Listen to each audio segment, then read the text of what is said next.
Bienvenido, bienvenida a la serie de temas bíblicos Vivir con Esperanza. Desde mi hogar a tu hogar, con un mensaje del corazón de Dios a tu corazón. Bueno, la semana se nos ha ido rápido, ¿verdad? Y estamos llegando al último tema de esta miniserie. En realidad son 24 temas y apenas hemos abordado 8 de ellos. Pero tengo buenas nuevas para ti. Tú podrás seguir estudiando la Biblia a través de los cursos maravillosos que te ayudarán a comprender mejor el plan de Dios para tu vida a través de su palabra, su sagrado libro. Al final se dará más información acerca de esto.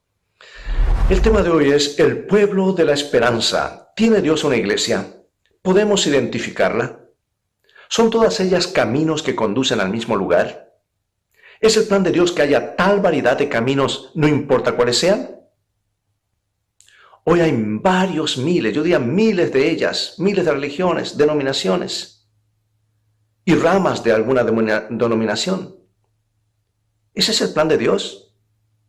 Bueno, un tema tan importante Dios no lo deja a la deriva. Nos muestra claramente cuál es su pueblo, cuál es su iglesia. Jesús es la cabeza de la iglesia, Él creó la iglesia. Dice el libro de Efesios que Él murió por su iglesia y Él vendrá por su iglesia. Ahora, lo interesante es que no nos dice el nombre de la iglesia, pero nos presenta tantas características que es imposible errarle. Por ejemplo, si a ti te gusta el fútbol como a mí, ¿podrías identificar a un jugador si te doy varias pistas? Veamos. Es un jugador no muy alto, más bien pequeño, nació en Argentina, nunca ganó un campeonato mundial con su país, con el equipo de su país. Es uno de los jugadores más valiosos del mundo. Le llaman la Pulga, vive en España, es delantero, lleva el número 10, obtuvo el Balón de Oro en repetidas ocasiones, tiene una barbita, está todo tatuado en los brazos, juega con el Club de Fútbol Barcelona o el Barça. ¿Ya adivinaste?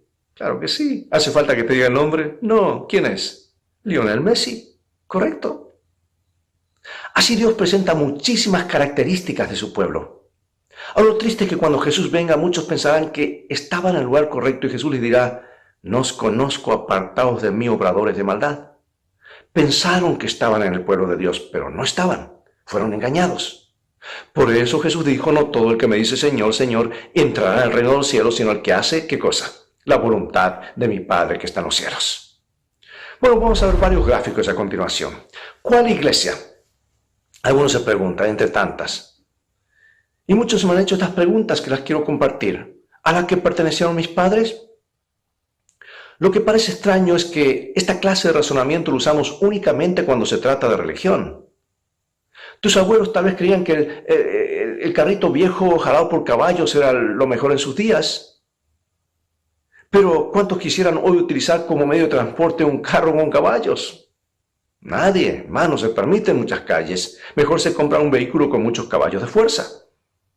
Para la abuelita, ella creía que no había mejor método, mejor cosa para cocinar que una cocina de hierro, con leña, ¿verdad? Donde se hacía el fuego adentro. Damas, ¿cuántas de ustedes quisieran regresar a esos días? ¿Sabes? Por eso digo, la religión no se hereda. Otra pregunta, ¿debo pertenecer a una iglesia?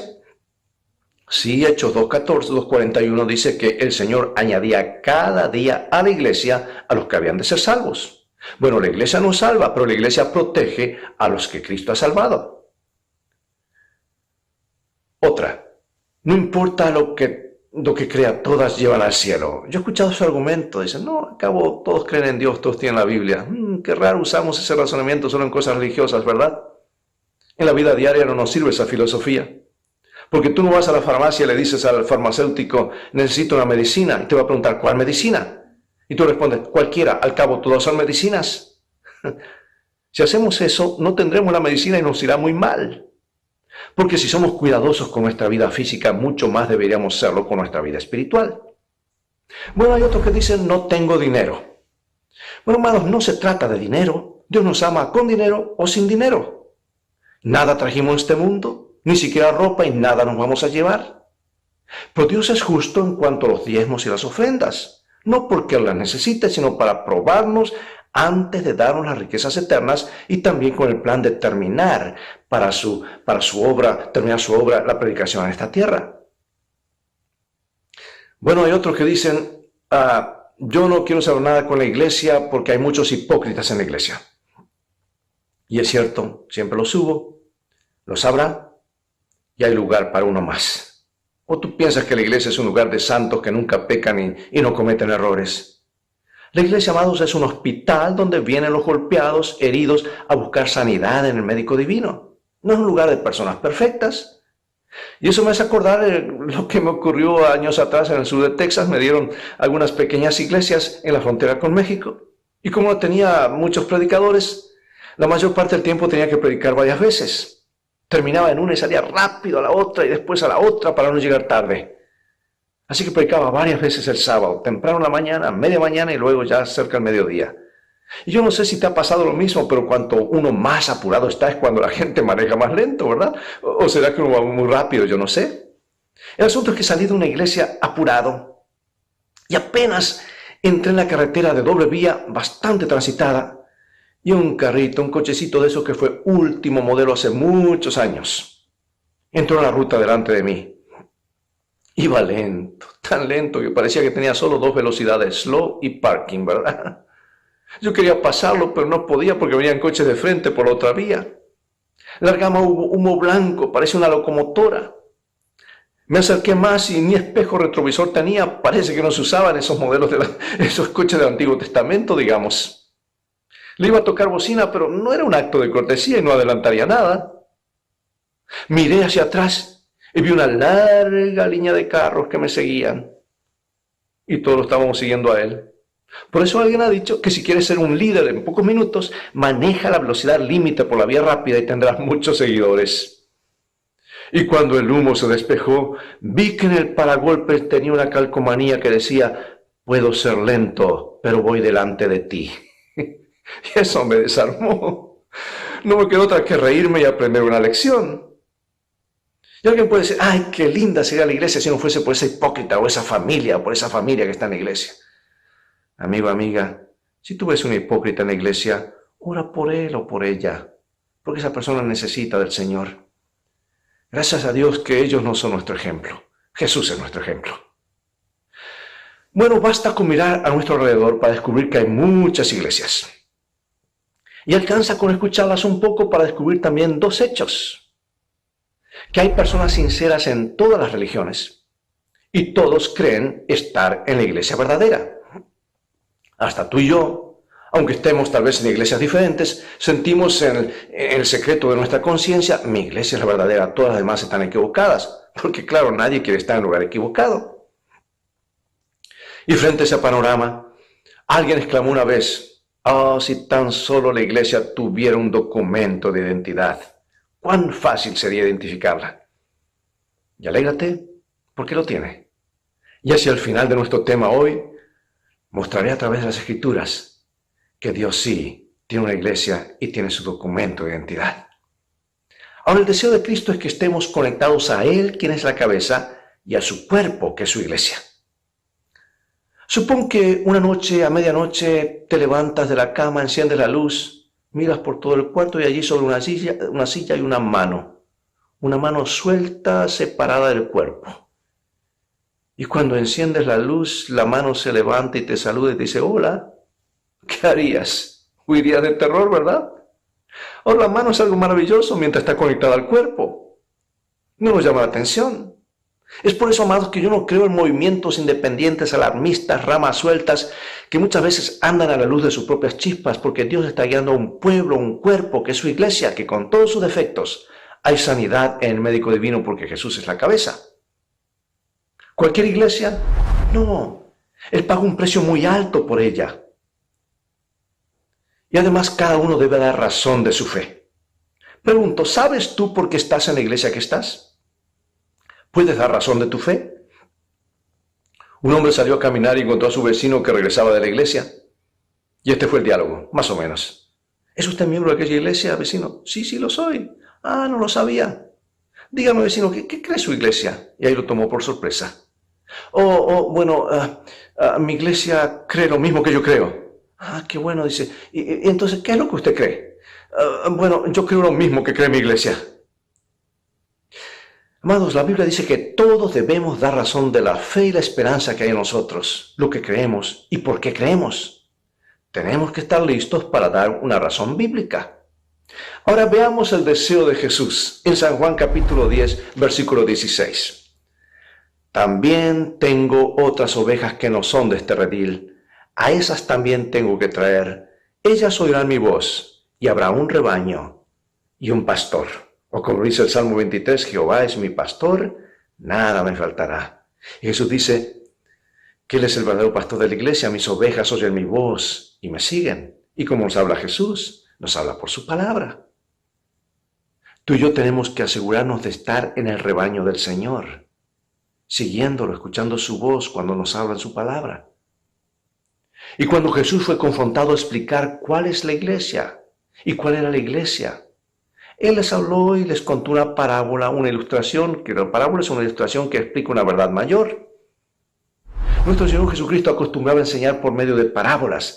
Veamos ahora algo fascinante, la parábola de la iglesia, tanto en el Antiguo Testamento como en el Nuevo Testamento, porque Dios siempre tuvo su pueblo, su iglesia, a través de las edades. Vamos entonces a la parábola de la iglesia en el Nuevo Testamento, San Mateo 21, 33.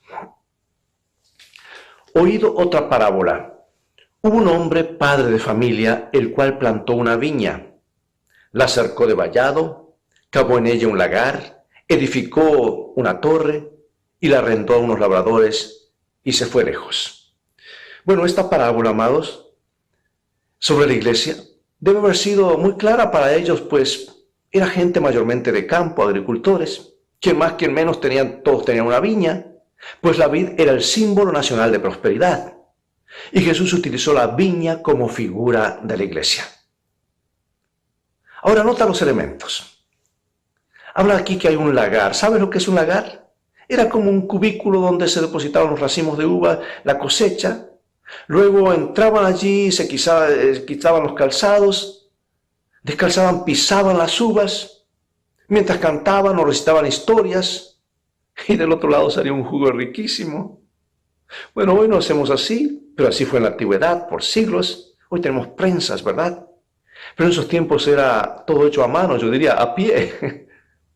Y ahí habla de un cerco, de una torre, evidentemente, para proteger, o para un depósito de agua, no lo sé.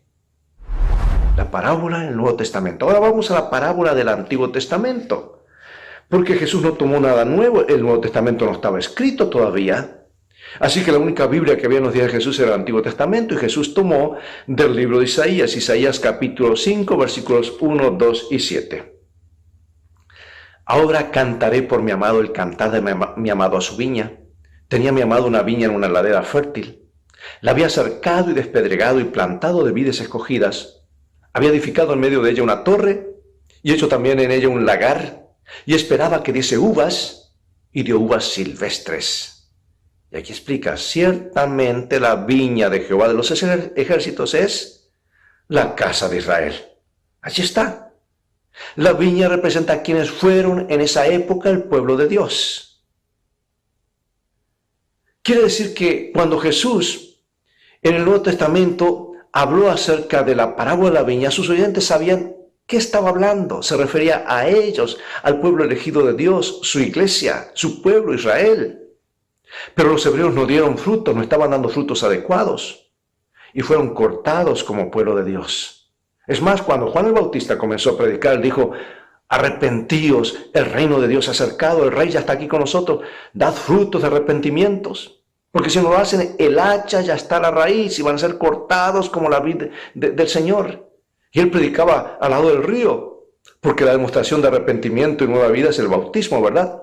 Y muchos, miles, dice que venían a escucharlo, y muchos eran bautizados. Y como Israel no dio frutos, tristemente, escondió la luz, rechazó al Mesías, terminó crucificándolo. Bueno, se cumplió el tiempo de gracia de 490 años, 70 semanas, dice el libro de Daniel, que son 490 años profetizado por el libro en Daniel, revelado por Dios. E Israel fue cortado como pueblo de Dios. Pero Cristo, la cepa, el tronco permanece. Y eso se explica mejor en San Juan 15, donde Jesús es la vid y nosotros los pámpanos o las ramas, que tenemos que estar conectados a Él. También lo explica magistralmente San Pablo en sus cartas. Dice que desde la cruz ya Jerusalén no es más el centro, ahora es la nueva Jerusalén. Que el corderito ya no tenía que ser más sacrificado, ahora el Cordero de Dios había muerto. Que Israel como pueblo ya no era más el pueblo de Dios como nación, ahora hay un Israel espiritual. Y ahora en lugar de 12 tribus Jesús levanta 12 apóstoles, 12 discípulos, les renueva el pacto y los envía al mundo a hacer lo que Israel no hizo. Ahora nota una viña con un cerco, ¿verdad? ¿Cuáles son las funciones de un cerco? Dos por lo menos, ¿verdad? Protección y delimitación, o sea, demarcar el límite del terreno. Los cercos son importantes, protegen. Yo sé que algunos hacen cercos altísimos para proteger bien sus propiedades. Algunos parece que viven en una fortaleza. Otros ponen carteles alrededor de los cercos. ¿Has visto esos carteles? No entrar. O cuidado con el perro. Tenía un compañero que vendía libros para pagar sus estudios, era colportor.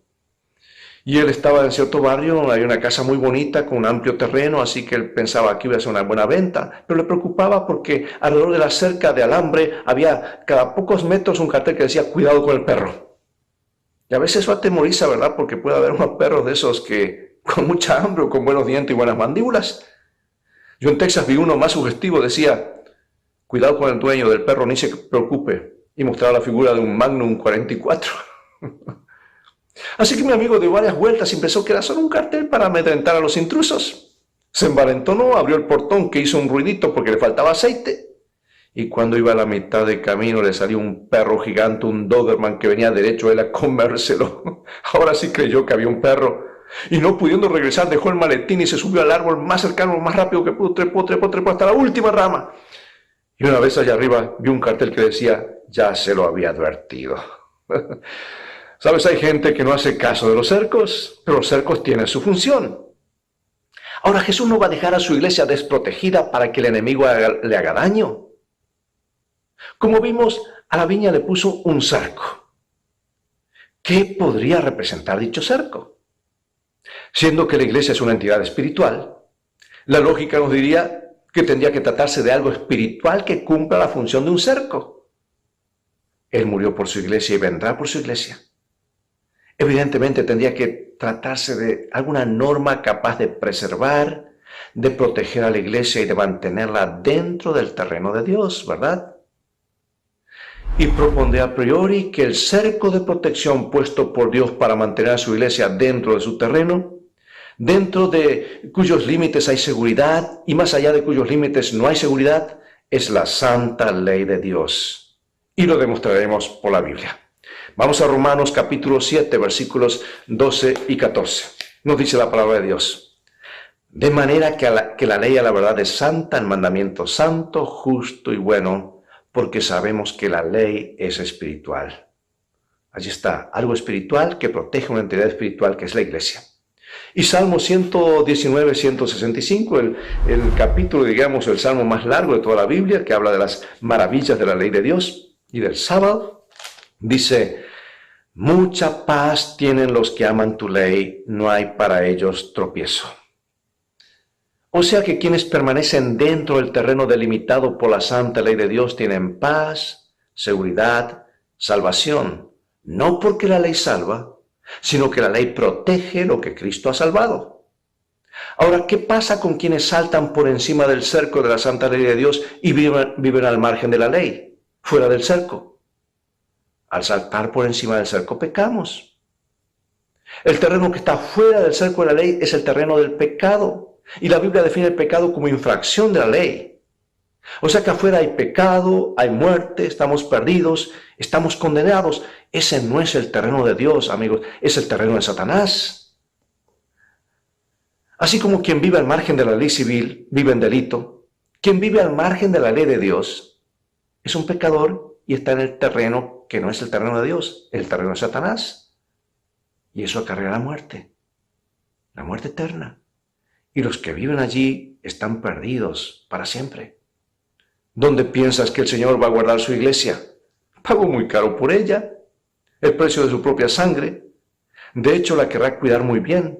Y el único lugar natural no es el terreno de Satanás, sino el terreno que Dios escogió dentro de su cerco. Y por un lado tenemos bien definida la posición de nuestro Señor Jesucristo respecto a la Santa Ley. Dice, no he venido a anular la ley, sino a cumplirla. No he venido a derribar el cerco, sino a enseñarles cómo vivir dentro del cerco y no en las tradiciones de los fariseos. De paso, de eso se trata el Sermón del Monte. Es que es la explicación en detalle de los 10 mandamientos, o sea, los principios del reino.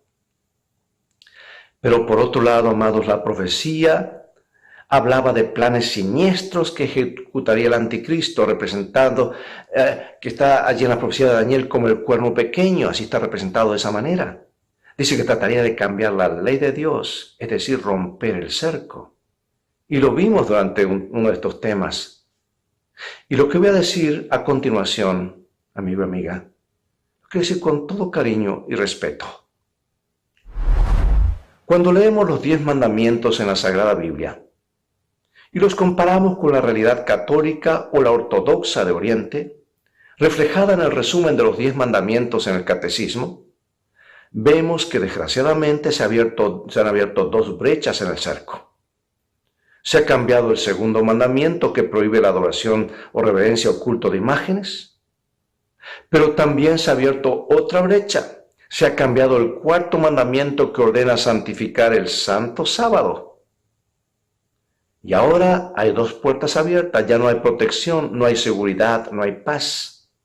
La iglesia puede irse al terreno del enemigo y el enemigo tiene una puerta abierta para entrar a la iglesia y causar cualquier daño y confusión.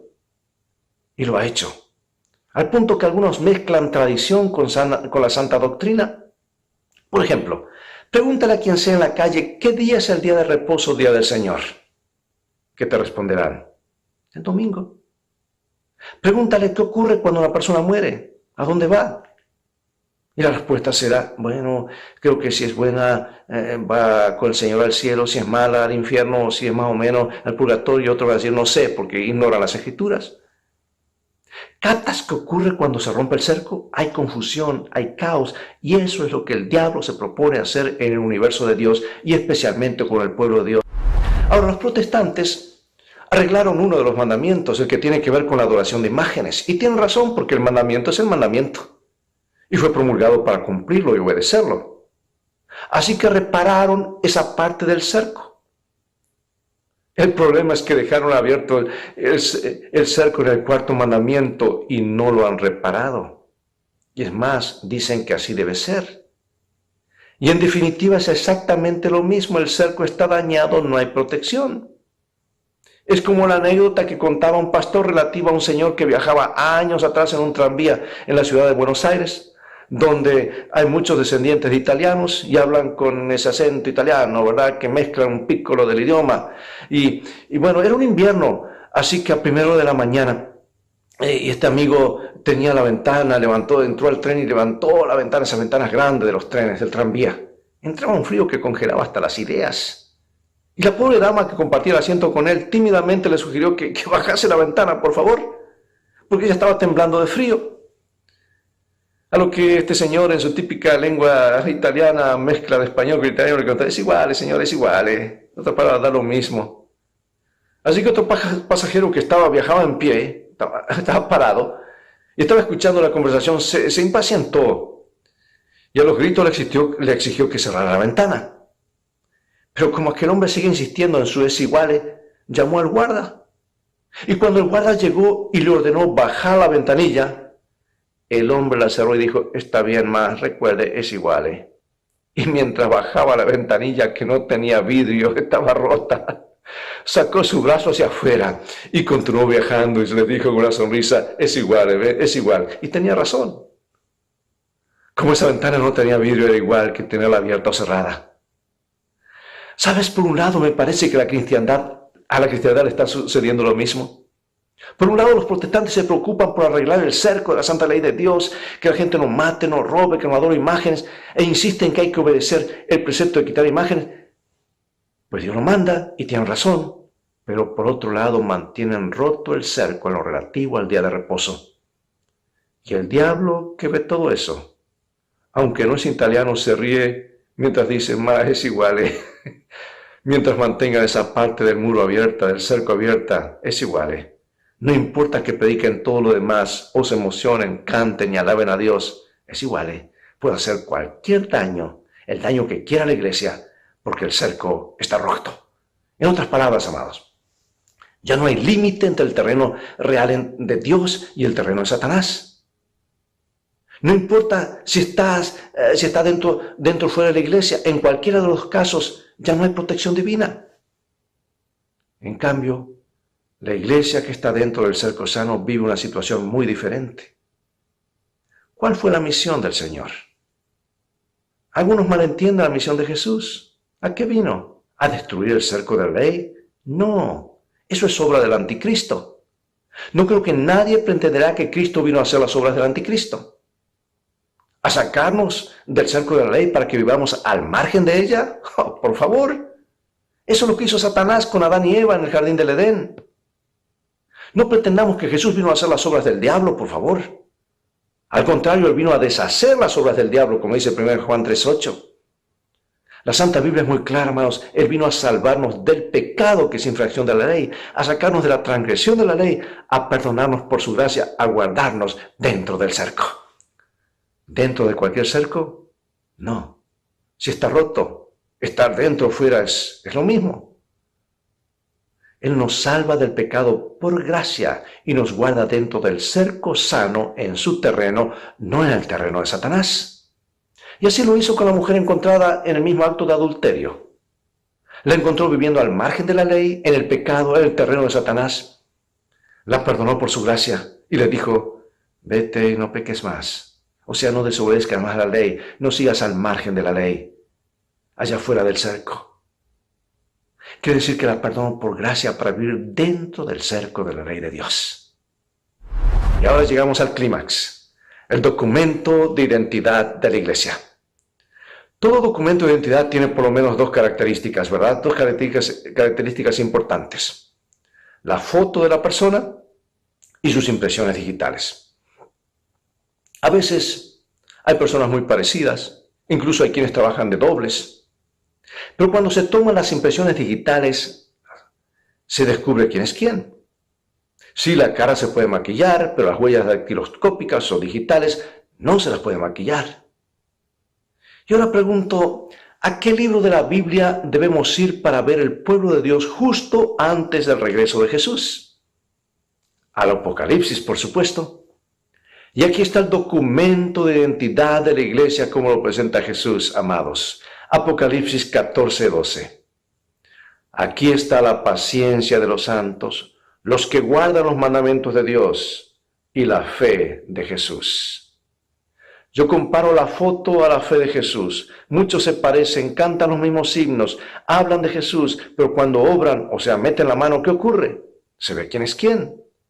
Y a las impresiones digitales, las huellas de su actuación, las comparo a los 10 mandamientos. Es como si habláramos de un puente con 2 pilares. La iglesia, diríamos, está cimentada sobre 2 pilares, la fe de Jesús y los mandamientos de Dios. Si le quitamos uno, ¿qué ocurre? Se cae. Igual sucede con la iglesia. Y cuando comenzamos a investigar acerca de las iglesias, notamos que hay una que sí guarda los mandamientos fielmente como ninguna otra, son los judíos. Pero les falta el otro pilar. No tienen la fe de Jesús. Todavía están esperando al Mesías. Nunca lo aceptaron a Jesús cuando vino. Así que se derrumban. No puede ser la iglesia. La iglesia verdadera es una iglesia cristiana. Y ahora tenemos a los católicos y protestantes, que les falta un pilar también, porque creen en Jesús, adoran a Jesús, alaban a Jesús, edifican grandes casas de culto a Jesús, pero no guardan la ley de Dios, los 10 mandamientos. Tal vez guardan 8 o 9. Se derrumban frente a Dios. No pueden ser la iglesia de Dios. Y quiero decir esto, amados, Dios tiene personas sinceras en cada iglesia. Dios ama a cada individuo. Yo no estoy hablando aquí de personas en forma individual. Estoy hablando de sistemas que dicen tener la verdad. Y Jesús es claro en cuanto a esto. Jesús vino a salvar personas para colocarnos en su rebaño, en su iglesia. Así que Todas estas iglesias, tanto protestantes como la Iglesia Católica, tienen el cerco roto y no hay seguridad allí. Vuelvo a repetir, la iglesia verdadera es una iglesia cristiana que tiene la fe de Jesús y guarda los mandamientos de Dios, porque así lo dice Jesús, la foto más las impresiones digitales. Todas las iglesias dicen ser la iglesia verdadera, pero los cercos hablan. Y yo quiero cerrar diciendo esto: si tú estás en busca de la iglesia verdadera, y espero que lo estés, no vayas de iglesia en iglesia. Pasarás la vida buscando y tal vez nunca la encuentres, y eso es lo que el diablo quiere, llevarte de un lugar a otro para que te pases la vida buscando y estés cada vez más confundido. Tú debes comenzar la búsqueda en este libro, que es la suma de toda la verdad de Dios. Y escucha bien, amado, amada, con esto termino. Escucha bien. Cuando encuentres una que sigue todo este libro, que predica el mensaje de los 3 ángeles de Apocalipsis 14, que tiene el don de profecía, que está en todo el mundo, que ama a Jesús y tiene como centro a Jesús de todo, y tiene los 10, no los 8 o los 9, la has encontrado. Se acabó la búsqueda. Regocíjate, la has encontrado. Únete al pueblo que guarda los mandamientos de Dios y tiene la fe de Jesús. Por eso pregunto, al terminar esta miniserie, hemos tratado de hablar lo más claro posible para traerte la luz de la palabra de Dios para alumbrar tu camino. Lámparas a mis pies tu palabra, lumbrera mi camino. Para que no estemos en tinieblas y a los tropiezos, creyendo doctrinas de hombres o tradiciones. Pregunto, ¿estás listo para dar una respuesta de amor a Jesús? ¿Qué vas a responder en esta oportunidad? Nuevamente hay 3 opciones y mi deseo y el deseo de Dios es que marque las 3. Ahí está mi respuesta de amor a Jesús. Escribe una vez más tu nombre, información personal, sin compromiso, grupo de edad. Queremos orar por ti para que Dios te guíe y tu nombre esté escrito en el libro de la vida. Aquí van los 3 puntos. Número 1.